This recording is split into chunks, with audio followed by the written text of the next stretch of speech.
If you don't mind, I'd like to go back with a question and a pose. We talked about tonight through the very good speech there about making the candidate feel as a total part and having him get totally involved.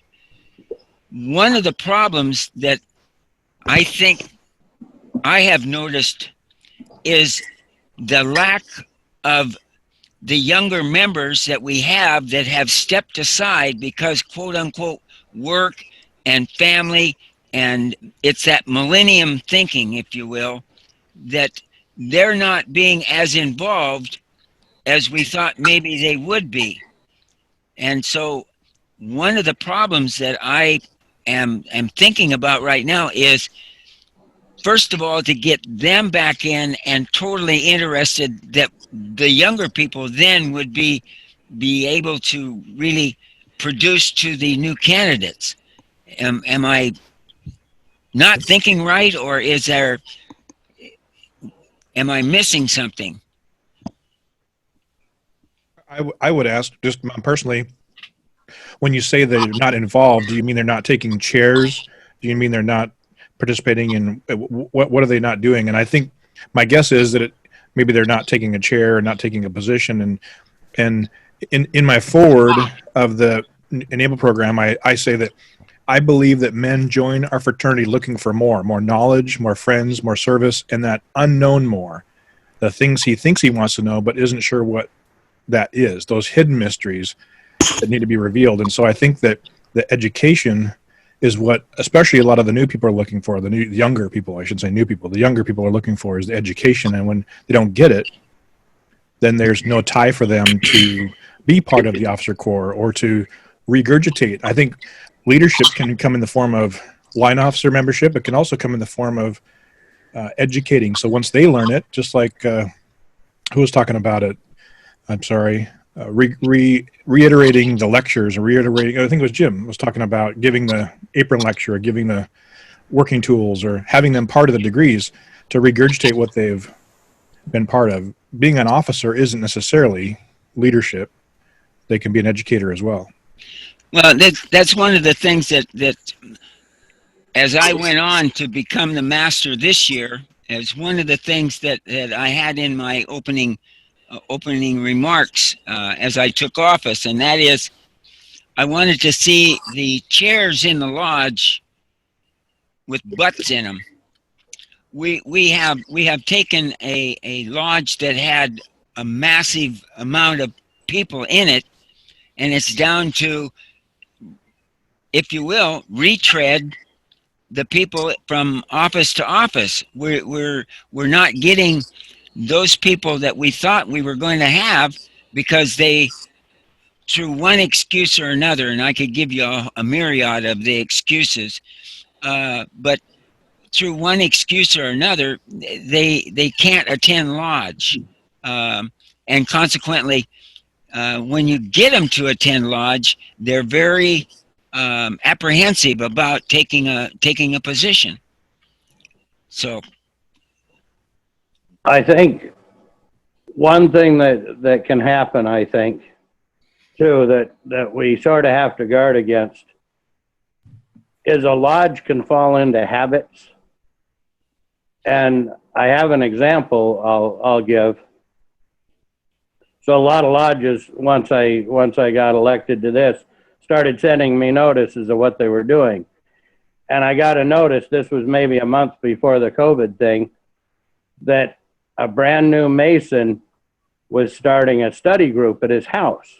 And it was an evening thing, and he was cooking dinner, and then they were going to talk about the fellowship degree with any members of his lodge who came. And so I decided, well, heck, I just want to show up at that. And so I showed up, and I sort of put my own private thoughts together about our second degree, and was sort of looking forward to that talk. And I got there, and he fed us as he promised he would, and showed us his house. And then we all sat down around his dining room table there. And the lodge, instead of talking about the fellowship degree, spent the entire time talking about the maintenance issues in their building. And I talked to the master after that, and I don't even think he really realized what they had done, but they had taken this young man's enthusiasm and his idea, and they just sort of, since they're so used to talking about the maintenance issues with their building, that's all they reverted to. And they never once talked about the second degree. And I just thought, you know, for that young man, how disappointing that would be. And I think sometimes, and I know the master very well, and he's a good guy, I think our habits sometimes just get so ingrained that we don't even realize, and I don't think he realized what was happening during that meeting. But for that young man, I imagine he's another young man who's going to find himself too busy to attend lodge very often in the future, unless they were able to repair that. So that's just one thing I think we all need to do when we meet as a lodge, is to sort of check our habits and see what we're doing that might enthuse these guys to come back, or even just let them run with their own thing, like this lodge did with this young man. But then we truly have to let them run with it and not somehow overtake it. Yeah. If you think about a guy's entrance into masonry too, now I know Frank Esland has a focus on demolay and extending demolay into masonry, but if a man's coming to masonry without having any background in masonry, he's inquired, he's done some research, done some inquiry, to walk in the door, to send an email, to call somebody, to do something. He's physically had to go and inquire. And then assuming a lodge is doing some kind of 6 steps, whether it's 2 steps or 3 steps or 12 steps or whatever it is, some kind of entry into masonry. They've got him far enough to fill out a petition and to pay him money, and he's taken the time to go through these degrees, and he's had this experience. Oh my gosh, this is amazing. These guys have gotten to know me. They've sponsored me. They're willing to be part of my life. And I still remember my first degree, mostly the afterwards, of course, because I'm hoodwinked for most of it, but mostly the afterwards, when we go out into the dining hall and there's 10, 15, 20 guys that have taken their time out of their life to come down and be part of me becoming something new.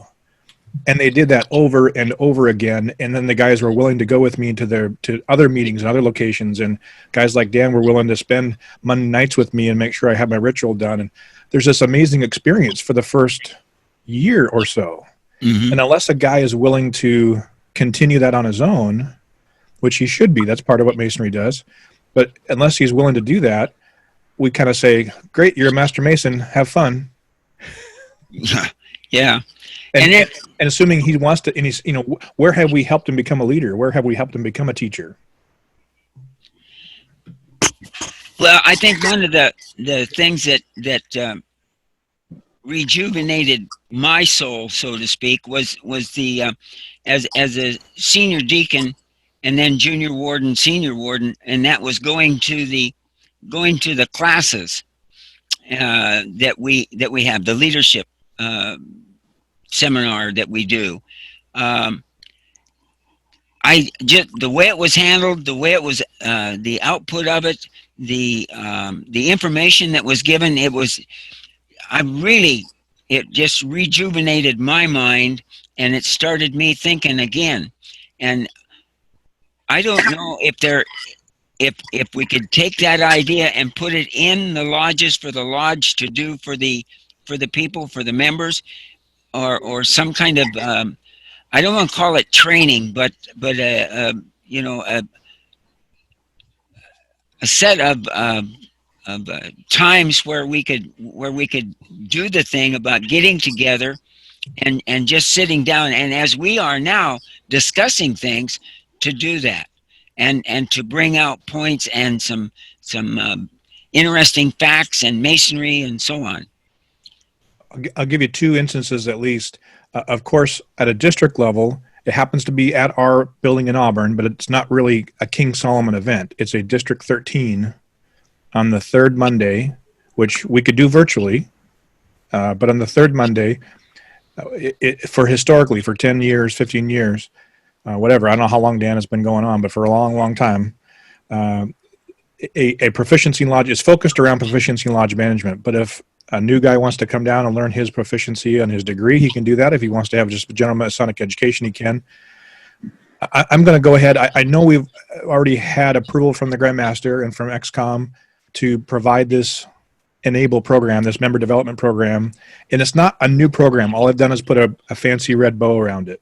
All the information in this program is stuff we already had. I just put it in a nice format in a timeline, essentially. So the coach's manual, the education, all that stuff, the lodge leadership, the lodge officer's handbook, all that stuff is things we've already had. And again, I'm just going to put it in a neat little, I'm going to send a link to you in the chat, and it happens to be on my Google Drive, but everybody's welcome to have it and use it.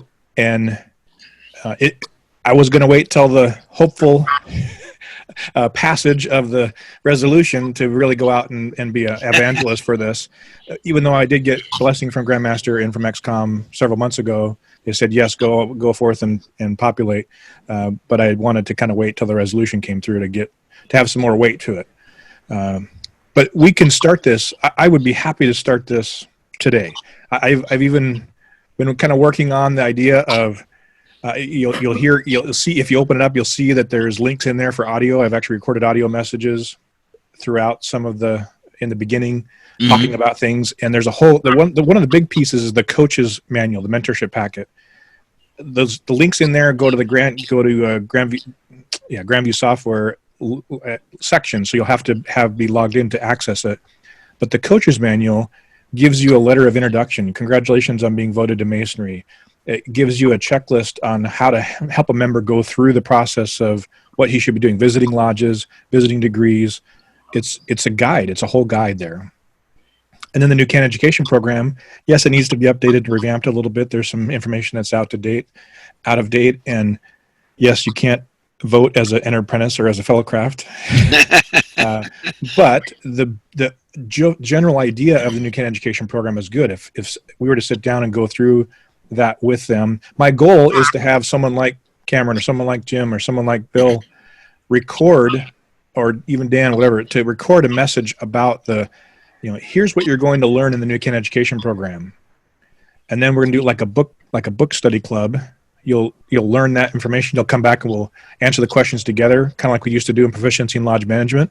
And you'll have completed new Can Education step number 1. Grandview is actually going to have a new education feature built into it. So the proficiency in lodge management will be moving to Grandview for testing instead of being on the website. And so we'll be able to have the new Can Education program, which hopefully will be called the Masonic Education program in the future. That'll be moved online to Grandview as well. So you'll as an apprentice, you'll only have access to the first part. As a fellow craft, you'll have access to both parts, and you'll be able to pass, take that test and pass it right inside Grandview. It's a feature that's coming in the future here. And so I'm excited to have that part of it. And then, of course, Lodge Officer's Handbook. You can go through Lodge Officer's Handbook step by step, make sure a Mason understands what he's supposed to do as a new Mason. If he wants to consider being an officer, he doesn't have to be an officer, but they should understand. When I was in the military, they handed me a book that said, this is the protocol. Yeah. And that's part of Lodge Officer's Handbook. And so it was my job to read through that and to learn that. I know. I was trying to start the same thing at TFM on the third Wednesdays. I was doing 30 minutes of Masonic education. I was going through the questions and answered from the alternate proficiency, did a slide presentation, and we did that for a half hour, and then we practiced ritual. And since I was working towards the competition, then that's what we did. We just opened and closed and did all that stuff. So, well, you're officially part of the team now, Wayne. If you've already got a presentation built, you're ahead of me. Boom.